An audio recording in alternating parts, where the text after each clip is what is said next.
schools. One of the big problems that San Francisco has, and our neighborhood's no different, is the flight of professional families from our neighborhoods once their children are eligible to go to school because they're not satisfied with the quality of our schools.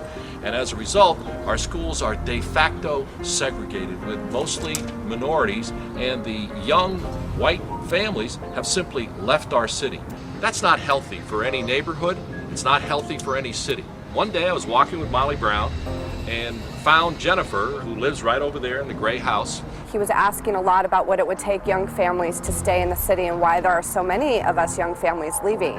And I had been chatting a lot about this very issue with many of our other friends that had young children, and we all agreed that we needed access to public schools. I said, well, if you want to work together and help organize and put together a group that will make a difference with our local schools, which have not enjoyed the highest reputation, even though they're literally right around the corner, I think we can make a difference.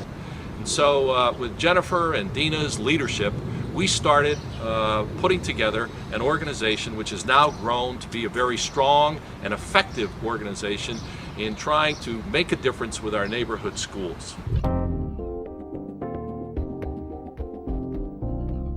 This group grew organically. It started with Jennifer and I, who have been girlfriends since we both moved into the neighborhood before we had kids. And one by one, people started showing up. They heard about what we were doing. Deborah, our lawyer, Stacy, our market researcher, Laura, our grant expert, Melissa, our political junkie, Catherine, our community know-it-all, and Mike, our web genius, and everyone is incredibly committed.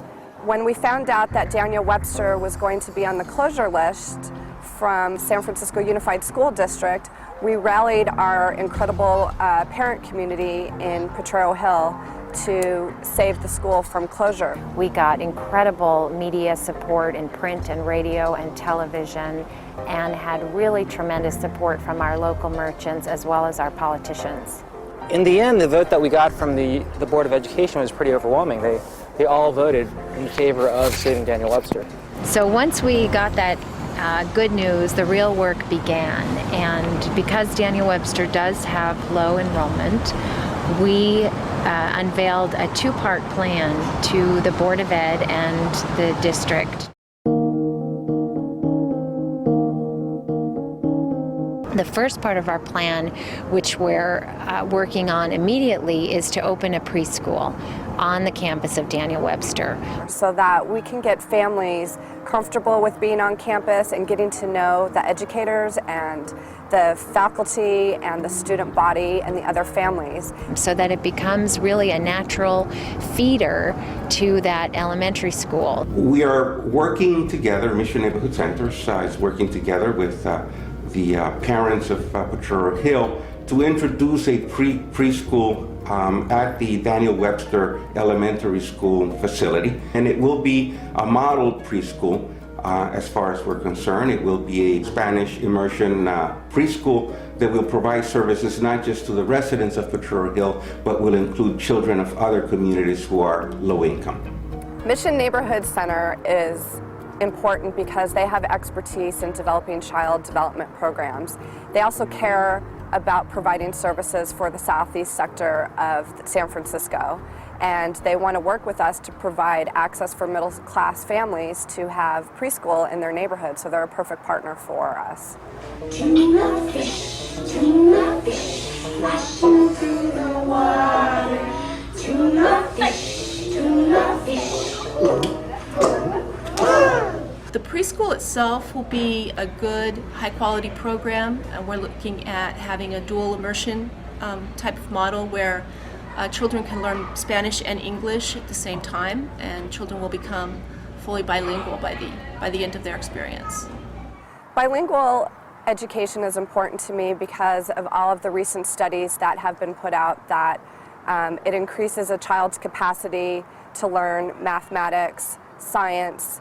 It sort of does something to their brain, rewires it in a way that helps them to learn faster, quicker, and more creatively. So it's something that we just want to make sure that our daughter has the opportunity to have. But today, especially in San Francisco, if you don't have a second language, I just don't think you can operate in the world only speaking English. Ahora en español. un atún nadando en el agua. Un atún.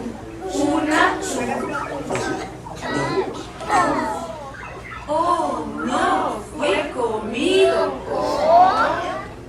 The second sort of long-term part of our plan is to bring a magnet program, such as a language immersion program, to the school. So adding a magnet program is a necessary next step to recruiting and retaining middle-class families that would otherwise leave the San Francisco public school system altogether or the city itself.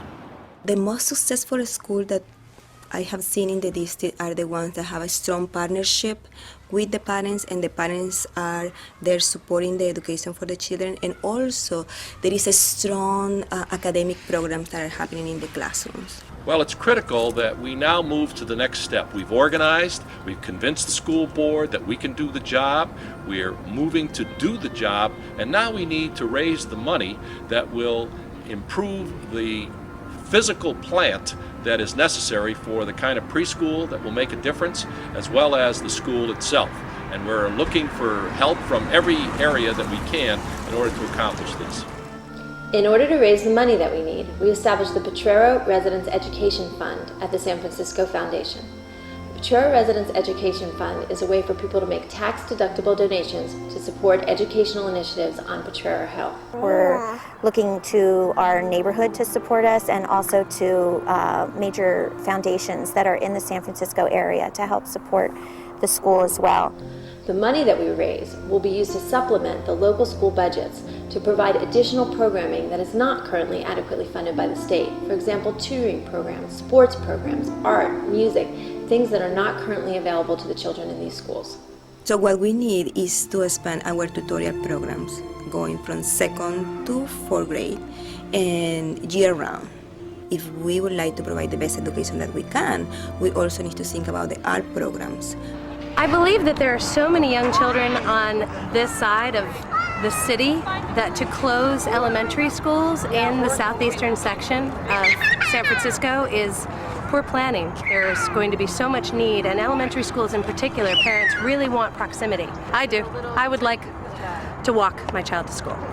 We're surrounded by children, and the thought of not sending our kids to this school is heartbreaking.